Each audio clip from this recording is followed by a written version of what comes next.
dare I say to those who are listening in the first virgin moments of the new year, Happy New Year! Now, if you could spend the new year getting wisdom and inspiration from pretty much anybody on earth, who would it be?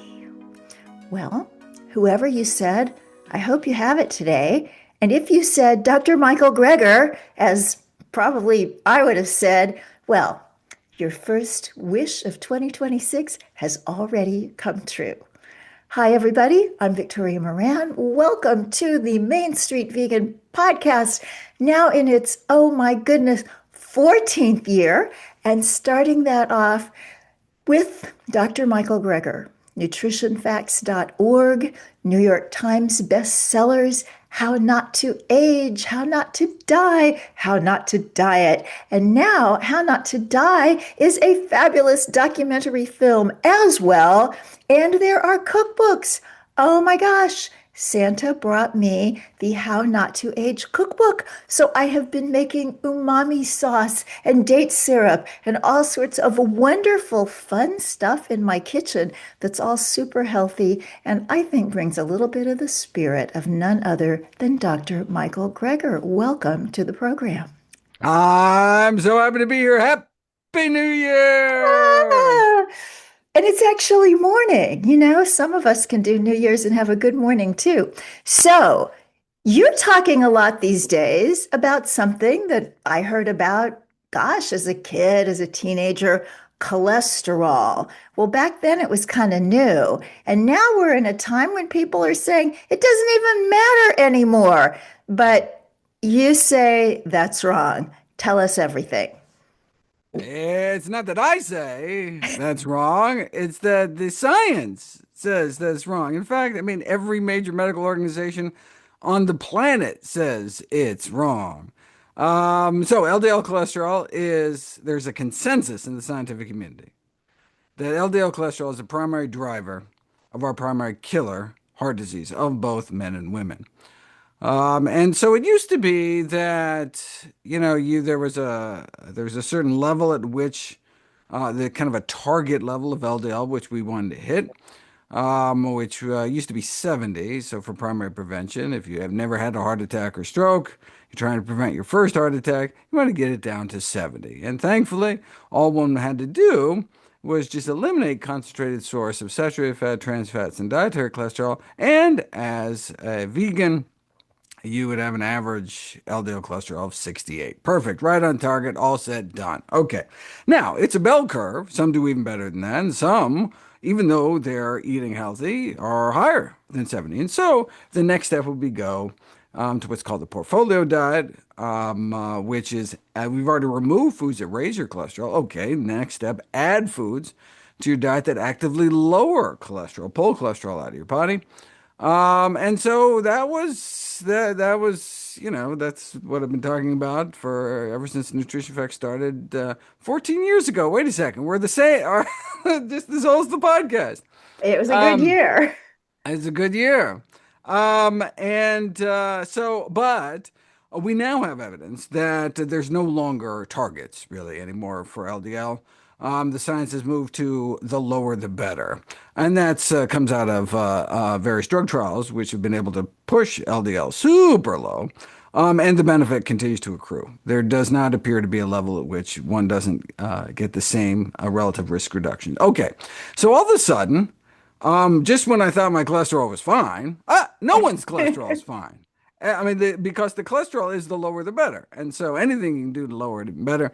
Now, the reason we don't have everybody on drugs, about 100 million Americans are on statin drugs. But the reason why 350 million Americans aren't on statin drugs is because there are risks, like increased risk of diabetes. And so you have to, weigh the risks and benefits. I have videos talking about how to do that. But what if there were safe, simple, side effect-free solutions, things that can lower your LDL cholesterol without any risk? Okay, well, then we should do all of them because, again, lower the better. So that means a strictly plant-based diet and adding all those cholesterol-lowering foods. Portfolio diet was a portfolio of 4 different foods that lower cholesterol, was developed back in 2003. So, there's a lot been happening since then. So I made it my life's mission to find out every single food, spice, herb, supplement, anything that can lower LDL cholesterol. The cutoff was by, I think, 10 points, 5, 10 points, even though 2 or 3 points is clinically relevant. That's how potent LDL is for increasing risk. So, um, and I found out, I think I came, I compiled it all into a book, new book that just got published, I think October. I published 3 books this year. That was one of them. And so it's Lowering LDL Naturally with Diet, I think is the title. And I have, so it's all these, a lot of things that come in kind of powdered form, so you can just throw it all together. And so I have recipes for all sorts of magic powders that lower lower your LDL. But that's basically the thinking behind the new book, and so I encourage people to check it out, and pass it around to anyone in their life who could use lower heart disease risk. Yeah. So can you tell us what's in a single magic powder? Because I know Oh, some of the things, when I first read about the portfolio diet, it was saying eat fortified margarine, which just ha didn't ha! kind It's of true. Ha intuitively ha! ring It right. does seem a little strange. Yeah, so they were trying to get people to eat plant sterols. So 2 to 3 grams of plant sterols can indeed significantly lower LDL cholesterol. But the problem is back then, the only way you could get plant sterols is in these ultra processed, salty, artificially colored and flavored abominations with trans fats, no less. I mean, what kind of 2 step forwards, 1 step back kind of a process? Okay, but now you can get plant sterols in healthier forms. If you live in Australia, there's actually healthy plant sterol fortified foods. But if you don't live in Australia, then there are plant sterol supplements, Can you just which give us some examples? there are 3 plant sterile supplements on the market now that have been independently validated by third parties to actually contain what it says it contains. And so I recommend, I've always been very averse to recommending supplements for people, but I, LDL is nothing I mean, it's serious business. And so Yeah. I included a list of the safe supplements that for which the benefits outweigh the risks, and plant sterols was one of them. So I take 2 grams of plant sterols every day and encourage other people as well. Okay. Yeah, in terms of whole foods, I have to remember down the list. So there was uh, um, lemon balm powder, lemon balm, just a little bit of lemon balm, summer savory with wonderful spice, a tablespoon of black soybeans. You can get them in a can. You can make them yourself. Um, uh, you can make I just do, 1 batch in the Instapot every month, and just freeze it into little like baby food silicone trays in my freezer, and just pop out a tablespoon every day. Or you can get Eden sells no salt added black soybeans in a can, and you can just do the same thing with a can for a few cents more. Cool. Ground black sesame seeds. Um, I updated my flax recommendation. I bumped it higher.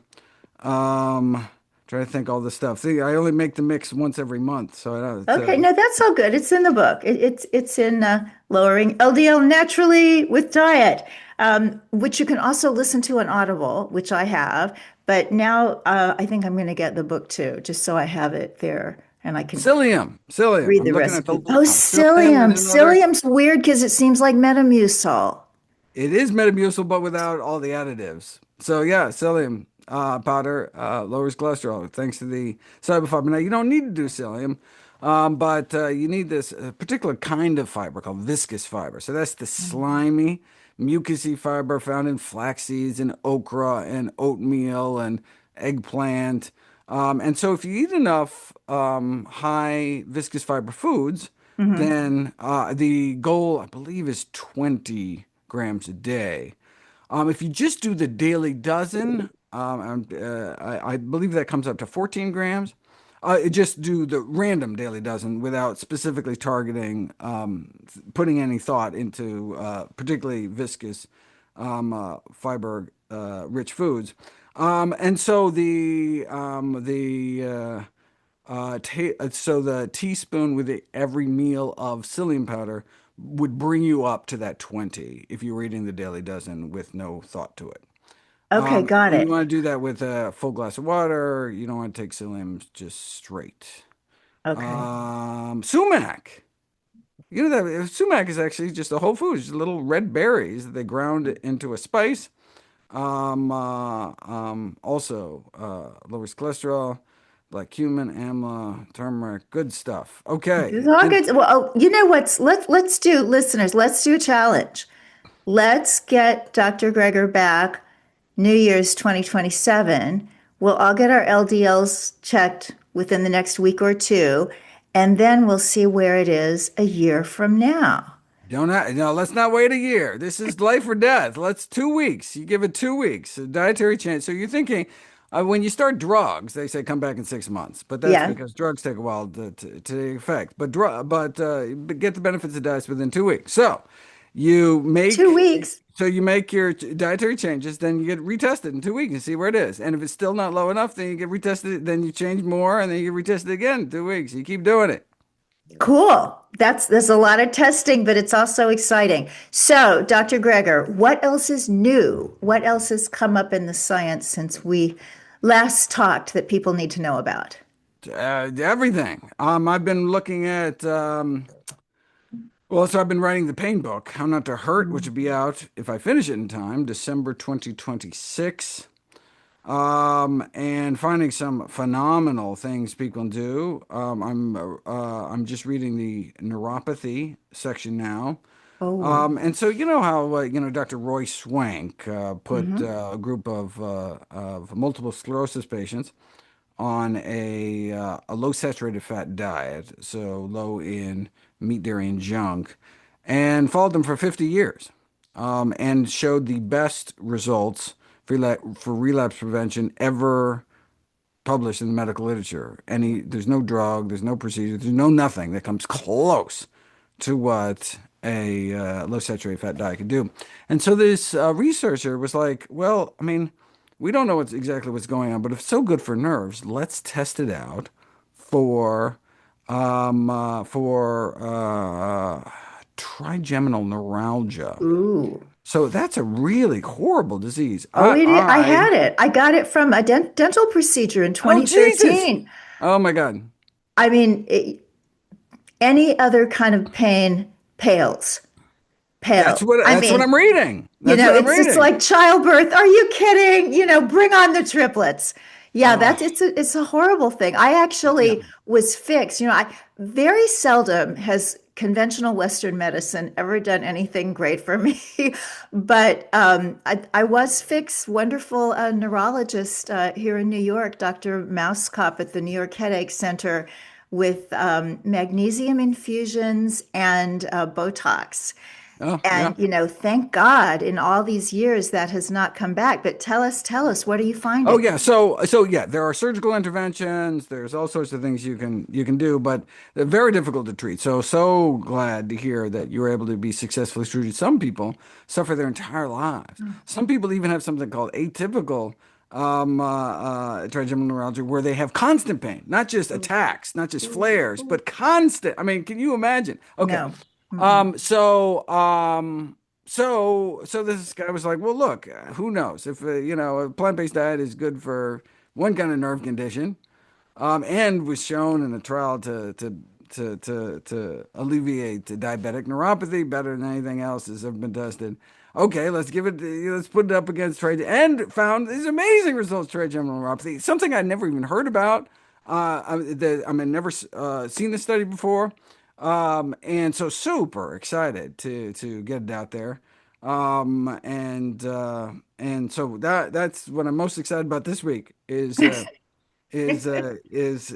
this in the hands of people. And there are certain foods, and so basically I'm hoping to make like little kind of yeah, more little powder recipes or whatever recipes for, kind of daily. This is kind of the protocol Mhm. for inflammatory bowel disease or for endometriosis or for, any of these painful conditions. Like this is the best available science shows. I mean, I think people really appreciated that with the LDL cholesterol book, where I'd say like, okay, here's all the options, and look, whatever fits into your life. I mean, I'm not saying you have to do all of it. I mean, it can actually be a little intimidating to try to fit all these things into your diet. But it's like, oh, well, I like this. I like barberries, so 2 tablespoons of barberries every day significantly lowers LDL cholesterol. Amazing, and they're delicious. I'd eat them anyway. I only found about them because they're medicinal. But then I'm like, oh, these are delicious. Even if they didn't help, I'd eat them. So. But there's other things that are a little more nasty that you have to find creative ways to get into your diet. Um, uh, so I, um, so it was this kind of nice, kind of practical steps. And so I think I'm going to do more of that. I mean, often in my books, I just like throw out a whole bunch of stuff, and but don't really kind of summarize it. Be like, okay, here's what you do. Um, and so I think I'll do more of that with this book. Looking forward to Cool.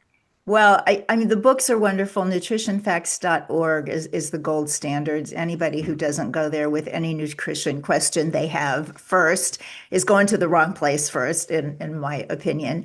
So, talk to us a little bit about the ultra processed food thing and the one kind of processed food that might actually be a good idea. Well, that's my next book coming out this month in Ooh. January. Are we gonna get down? The plan was January.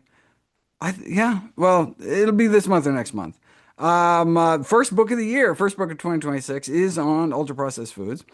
And I talk about how some ultra processed foods can be life saving, and that is plant-based meat and milk. Because why are they life saving? Because they are replacing some of the worst things in our diet. So, for example, speaking of LDL cholesterol reduction, there are 17 randomized controlled trials that swapped out cow's milk for soy milk, saw significant reductions in not only LDL cholesterol, but blood pressure and inflammation. So, I mean, just benefits across the board with this one simple dietary tweak, swapping cow for soy. And you see similar kind of data with this plant-based meat swaps, where even just a few servings a day or a week show significant benefits in terms of LDL cholesterol reduction or TMAO or improvements in gut microbiome. Some obviously are better than others. Sodium's still an issue with really any ultra-processed foods. Um, but um, but in terms of what it's replacing, it's replacing some of the worst foods that have been, are known to cause cancer in people, like processed meat, bacon, ham, hot dogs, lunch meat. We know they cause colorectal cancer, the number one cancer killer among non-smokers. And so that is something that plant-based bacon does not do. Okay, cool. So, talk to us a little bit about how what we're reading, particularly on social media, but sometimes in the traditional media too, seems to fly in the face of what you and our other plant based doctors and researchers are telling us is coming from the science. Drives me nuts. But it was like what we said at the very beginning when people are saying, oh, cholesterol doesn't matter. Well, they're saying all kinds of bizarre things. Where does that come from? Is there any way we can combat it and protect ourselves from this misinformation? When you hear some kind of stuff, you're always thinking, wait a second, who paid for this? How'd this happen? You conjure up some kind of, conspiratorial thinking of, I mean, maybe they're just kind of being, contrarian, but, trying to get clicks, but there's actually this new disinformation report just came out about the concerted effort by the beef industry to undermine this famous report called the Lancet report on healthy eating. Essentially, they came out, got some of the best nutrition scientists in the world to came out to come out with a diet, and surprise, surprise, tells everyone to lower the meat consumption, blah blah blah. And there was actually a concerted effort. by the meat industry to, pay off, bloggers and influencers to make the following talking points, and they followed the money, and it's very, and so I actually have a video coming out about that whole kind of disinformation campaign. And so sometimes there really is people pulling the strings. You see a lot of that with the egg industry, trying to get people to muddy the waters about the role of dietary cholesterol in heart disease, both in the medical literature and out in the public. It's not necessarily nefarious. There's just some yahoos out there who just like stirring shit up. And I mean, you post to social media that to eat broccoli, you're not going to get any hits. You post to the media, you post, don't eat broccoli. Oh my God, are you kidding me? Then you'll get it's much more clickbaity. Yeah. And as things get worse and worse, the importance for having some independent, non-commercially corrupted source of information for the health and well-being of yourself and family is even more important. And so that's why I think the role of resources like Nutrition Facts is really helpful to people. Though, it's possible we will have some good AI tools in the future that don't just, scrape from the net and come up with all sorts of crazy stuff, but actually, stick to the peer-reviewed literature. I mean, all we want to do is put forward the best available balance of evidence, and if some of these models could actually just stick to the peer-reviewed medical literature, it would come out very blatantly with, oh, eat healthy. There's a Mm. scientific consensus going back decades as the core elements of healthy eating and living, and so unless all of a sudden ChatGPT starts running ads and they're getting, money from the cattlemen. Hopefully, we'll get some objective information. That'd be good. But we have nutritionfacts.org, always and Until forever. then, at least So, until the robots replace us all. yeah. So, in our few minutes remaining, let's do a little lightning round on some of the Okay. things of which you have particular expertise. So, if I want in 2026 not to die, one thing, what's the one thing I should do? I'm going to ask you about diet and age. What do I do in 2026 to not die? One thing. Daily Dozen. Download it, follow it. And how about if I want not to age? Daily Dozen. Download it, follow it. I'm trying to think. Is there any? I mean, so based on studies of identical twins, only about 25% of the difference in lifespan between people is due to genetics. And so, for what we can do, the rest of which we have some control, we looked at the blue zones. And what do? They center their diets around whole plant foods. And so, if you look at the official blue zones dietary guidelines, it says make your diet at least 95 to 100% plant-based. I mean, so it's like so diet is the principal component. Yes, they have social connections and tend not to smoke and tend to move more, but the available science suggests diet is the most important component to their longevity, both health span and lifespan. And so it's really what we eat, whether we're poking ourselves with a fork 3 times a day or whether we're nourishing our body. And so, the daily dozen is my kind of, these are the healthiest of healthy foods. I encourage people to fit into their daily routine. You can download it on free app, iPhone, Android. And so in the 10th anniversary edition of How Not to Die that just came out, that's where the Daily Dozen originally came from, and it's been holding up well. So you wrote a few years ago How Not to Diet. And every January 1st, I think way back in my young life, and every year it was, this is the year I'm going to lose the weight. Finally happened when I discovered a whole food plant-based diet and some help from the inside from Overeaters Anonymous. And so for over over 40 years, I've been free, and a lot of people aren't free. And it's very confusing, and we don't want to do body shaming and all those things. But for people who really do not want to be carrying around the amount of weight that they are, what's your lightning round answer for how not to diet? Well, in the medical literature, the diet that is shown to create the greatest weight loss without, portion control or enforced exercise, in both 6 and 12 months it was the broad study out of New Zealand, which is a whole food, plant-based diet. And I mean, so yeah. I mean, that's the healthiest way to eat. And the benefits are, oh, you get to live longer, low rates of diabetes and high blood pressure and, cancer on down the list. So tell us about the movie, the How Not to Die movie. Oh, yeah. Thanks to the Greenbaum Foundation,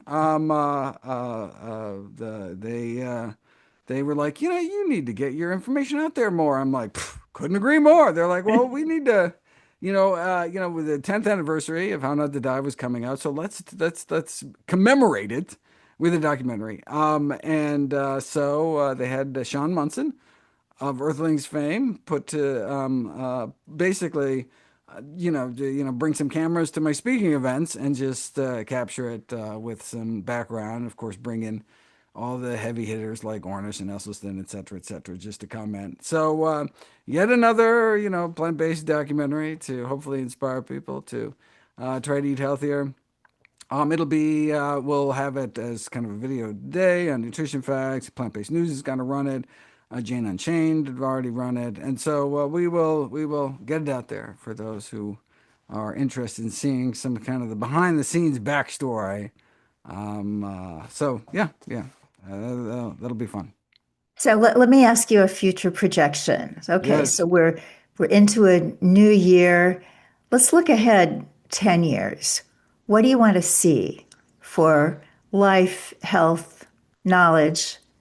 How's it I going to want to. be in I want to 2036? see. I want to see us not. I want to see AI not destroy us all. I mean, 10 years. That's we are facing an existential risk, literally as a species. And so for people who are unfamiliar, I don't know if you want to know about it or not, but I mean, Mhm. it's we are going to have tremendous civilizational changes potentially over that time scale, and so fingers crossed. So it's very interesting to me that you, as a man of science, would have this trepidation. And I know we've only got like 3 minutes left, but can you? I got 1 minute left, 1 minute. unfortunately. Okay. 1 minute on Well, why no, no. So, AI. what would be some good? It was Nick Bostrom's book, Superintelligence, that really turned me on to the existential threat. But that book is old now. There's much more updated resources. It's a wonderful podcast called 8,000 Hours. And they have really focused, and so they take on some of the world's biggest problems. They've really taken on an AI focus, and so that's a good source to find out kind of 8,000 state of hours. things. 80,000 hours. 80,000 hours. 80,000 Okay. hours. It's a wonderful podcast. But I mean, even the heads of the AI companies are like, maybe there's 1 in 5 chance that, we'll just destroy humanity. I mean, so that's those aren't great odds.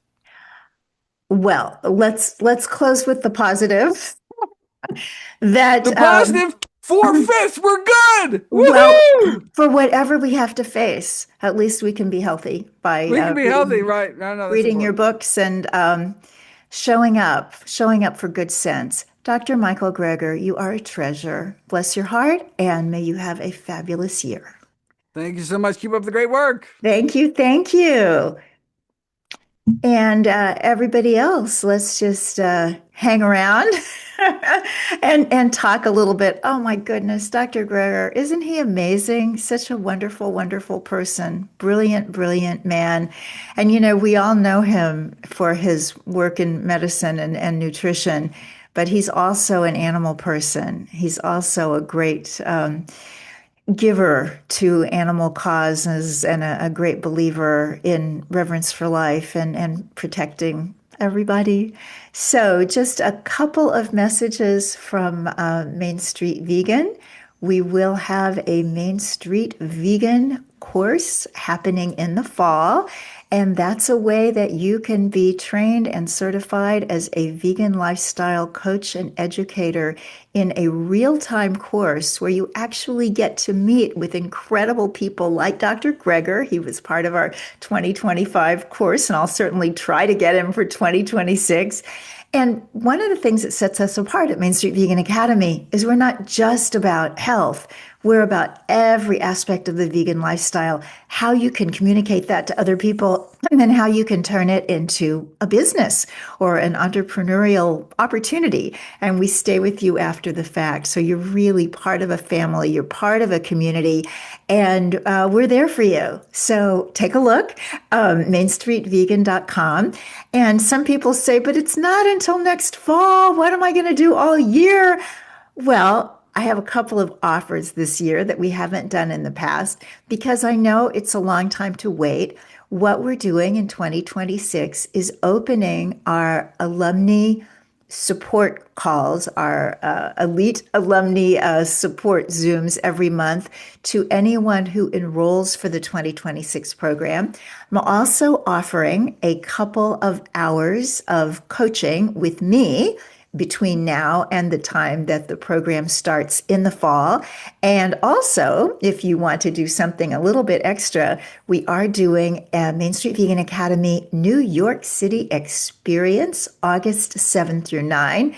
This is an alumni reunion, but it's also open to anyone and everyone who has signed up for the 2026 Main Street Vegan Academy course to get their vegan lifestyle coach and educator certification. So it is extra, but that is something that if you want to have a lovely weekend in New York this summer, that will also be available. So you can check out everything at mainstreetvegan.com. So from my home to yours, this is little James. We adopted him in November. And he was on my lap for part of it because he gets a little bit growly, a little bit noisy, and he also tends to snore. So if you heard some snores during the interview, it was this guy. And I rescue Pigeon Thunder, my wonderful husband, Reverend William Melton, who created the Compassion Consortium. If you're not familiar with compassionconsortium.org, do check that out. It's a beautiful spiritual center, completely interfaith. We don't care what you believe. It's just a way for animal advocates to get together and have support for their inner lives and their outer work. So much excitement around here, and I'm sure lots of excitement in your life.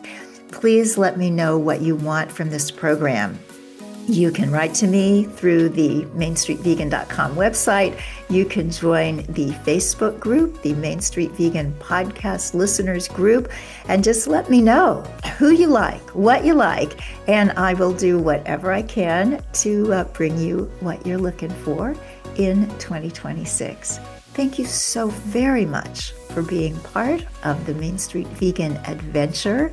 And now let us go out into a new year making Main Street vegan.